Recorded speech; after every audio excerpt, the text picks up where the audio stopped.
ఈ ఐడియా మీకు ఎలా వచ్చింది? సార్, పిల్లలు వాళ్ళకి నచ్చిన టీచర్స్ గురించి బాత్రూమ్ గోడల మీద గీకుతూ ఉంటారు. నచ్చిన ఫ్రెండ్స్ గురించి బెంచీలపై రాస్తూ ఉంటారు. కానీ బయటికి చెప్పలేనివి, చెప్పాలనుకున్న ఎన్నో విషయాలు వాళ్ళలో ఉంటాయి సార్. అవన్నీ లోపల దాచుకుని యాంగ్జైటీ, డిప్రెషన్ అంటూ అది ఇది అంటూ చిన్నపిల్లలకు కూడా మెంటల్ డిసార్డర్స్ వస్తున్నాయి సార్. అవన్నీ వాళ్ళు బయటికి చెప్పుకోవాలి సార్. దానికోసం తయారు చేసిందే ఈ మ్యాజిక్ వాల్. దాని మీద రాసేవి జరుగుతాయో లేదో నాకు తెలియదు సార్. కానీ రాసేటప్పుడు వాళ్ళలో కలుగుతుంది ఒక కాన్ఫిడెన్స్. అది మనలో ఎవరమో ఇవ్వలేం సార్.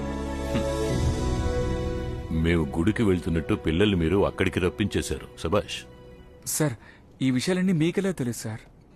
బాబు, నువ్వు నన్ను కేవలం ఈ కాలేజ్ చైర్మన్ అనుకున్నావా?